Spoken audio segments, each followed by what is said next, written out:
What if the truth in cinema wasn't written in dialogue, but hidden between the frames they cut? The projector hums, the light trembles, and the silhouettes we call heroes flicker into something less certain. Men in uniforms who betray the oath, saviors who arrive too late, a nation that mistakes adrenaline for absolution. Between the Cold War's afterglow and the new century's dread, action stopped pretending to rescue us and started confessing what we refused to name. A hijacked cabin where the myth dies first. A lost memory that returns as policy. A badge that cures by wounding. A cell where justice keeps the key. A warhead guarded by a smile. These are the 5 films that revealed what Hollywood tried to hide. By the mid-1990s, America's enemies were no longer foreign, they were fading, almost invisible. The Cold War had ended, but paranoia stayed in the bloodstream. Hollywood, once a cathedral of certainty, began to crack its own stained glass. The muscular heroes of the 1,980 seconds, those granite icons who had saved freedom with one-liners and explosions, were now ghosts in the editing room. The studios kept the body count, but they replaced the moral compass with confusion. Each new script came wrapped in the same red, white, and blue packaging, yet something darker pulsed underneath.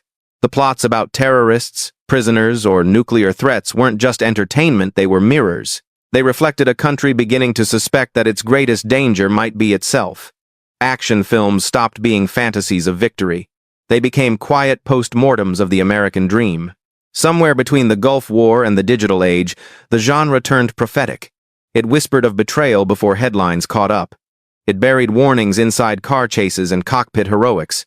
Let's rewind to the 5 films where America's heroes stopped saving the world and started revealing the cracks beneath their own flag. Film 1. Executive Decision, 1996. The film opens in the air, 30,000 feet above logic and fear. A Boeing 747 glides through the clouds, its passengers unaware that beneath the soft hum of the engines lies a secret war. Executive Decision was marketed as a clean-cut action thriller. Brave men, ticking bombs, and the comfort of justice delivered at the last second. But what it truly captured was the quiet death of the American hero. Steven Seagal, the indestructible icon of the early 90 seconds, strides aboard as if history owes him victory. Yet, in a shocking twist, he's gone before the film even finds its rhythm, ejected from his own mythology in a flash of decompression and silence. The camera doesn't mourn him, it moves on. In his place rises Kurt Russell, an analyst, untrained, unsure, a man who wins not through violence, but fear and calculation. That single edit killing the invincible was more than a plot choice. It was Hollywood's confession. The old gods of strength and certainty could no longer carry the illusion. Seagal's fall through the hatch is the genre's own fall from grace, a symbolic plunge from control into doubt. When the plane finally lands, it isn't victory that feels earned, but survival, fragile, trembling, almost accidental. Executive Decision ends not with triumph, but with relief. It told us, quietly, that America's safety now depended on men who didn't believe in heroes anymore. The Long Kiss Goodnight, 1996. Snow falls on a small-town Christmas parade, and a woman waves with a smile that isn't quite hers. Geena Davis plays Samantha Kane, a schoolteacher, a mother, a survivor of an amnesia that feels too deliberate. The Long Kiss Goodnight begins like a sentimental dream, then shatters into the revelation that Samantha isn't who she pretends to be. She's Charlie Baltimore, a government assassin, erased, repackaged, and repurposed by the very nation that now wants her dead. The film sold itself as an action thriller with holiday irony, but its pulse beats with something far colder. The idea that America had begun to lose its own memory, long before 9/11, before the term false flag was whispered in the dark corners of the internet. This film dared to imagine a government willing to stage terror to justify war. A throwaway line from a villain, "We'll blow up a building, blame it on the Muslims," was once dismissed as pulp paranoia. 5 years later, it sounded like prophecy. Geena Davis's transformation from mother to killer isn't just a spy plot. It's an allegory of a country rediscovering its violent core after years of pretending to be innocent. Each gunfight feels less like justice and more like recollection. By the time Samantha becomes Charlie again, she's not reborn, she's reinfected with the truth. In The Long Kiss Goodnight, memory is treason, and forgetting is survival. Hollywood may have wrapped it in snowflakes and one-liners, but what it delivered was a confession. The terror wasn't coming, it was already home. Film 3, Cobra, 1986. Los Angeles, at night, sirens, sweat, and steel. The city glows red like a wound that refuses to close. Out of the darkness comes a man with sunglasses after midnight and a matchstick between his teeth. Lieutenant Marion Cobretti doesn't negotiate, doesn't question, doesn't feel. He's the cure, he tells us, but the film never says for what. Cobra was Stallone's personal gospel of control. Born in the age of Reagan, it preached the holiness of the gun, the salvation of violence. The villains are shapeless, masked, chanting about a new world, but we never learn what that world is. They're shadows for him to destroy, and that's the point. This isn't a war between good and evil, it's a ritual of purification. America, terrified of chaos, built a religion around force, and Stallone was its high priest. But behind the leather gloves and neon blood, the film betrays something else: exhaustion. Every punch, every explosion feels less like victory and more like desperation. The camera lingers on Cobretti's cold stare, not to glorify him, but to ask, what's left of a man who only knows how to kill?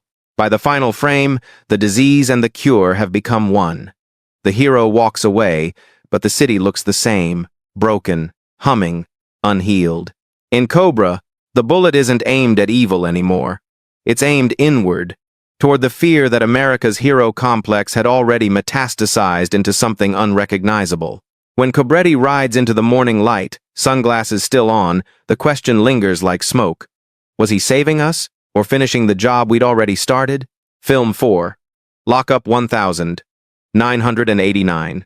Concrete, chains, the echo of footsteps that never sound free.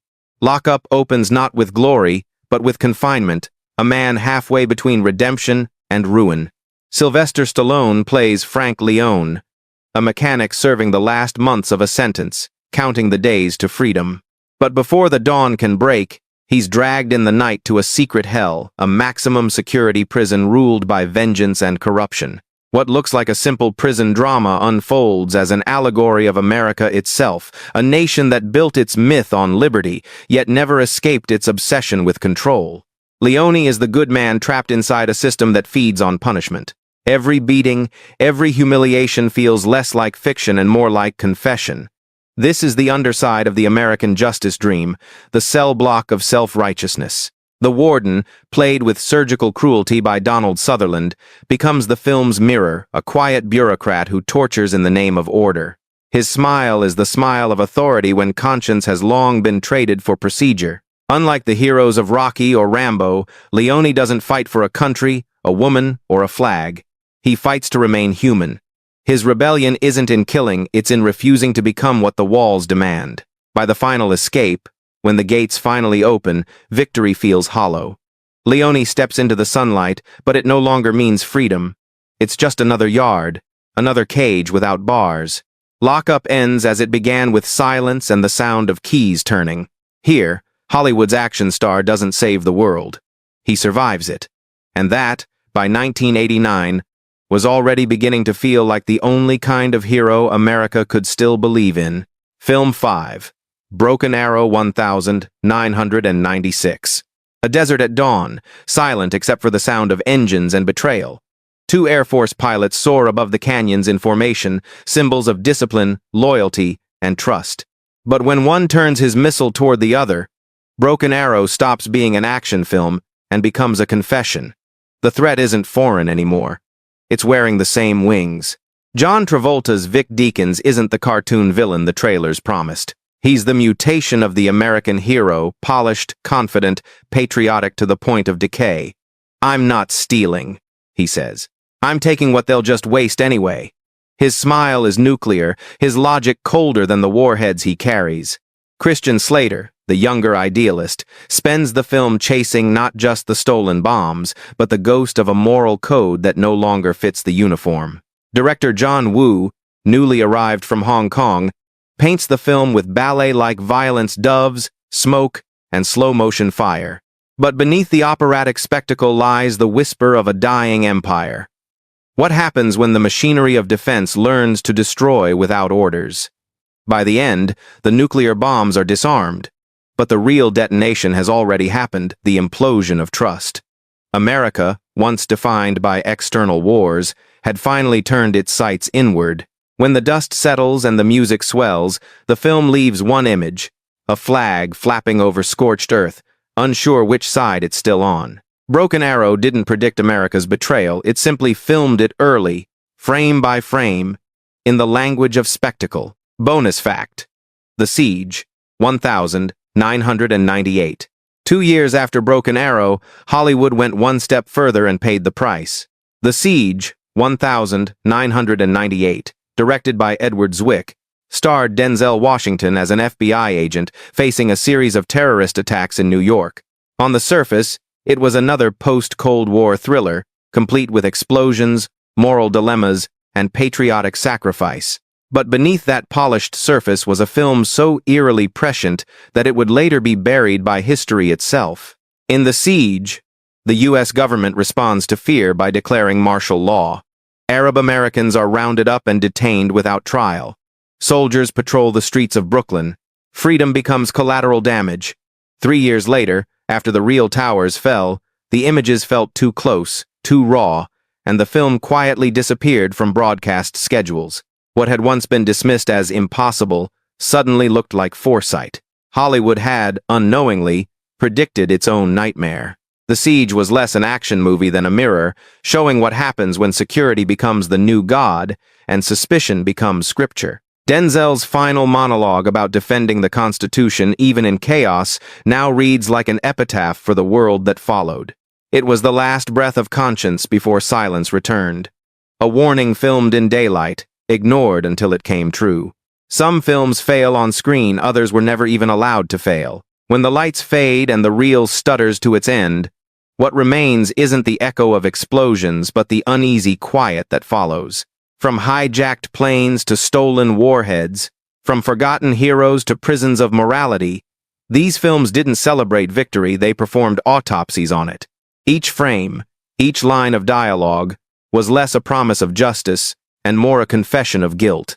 By the late 1990s, Hollywood's action genre had become a haunted cathedral.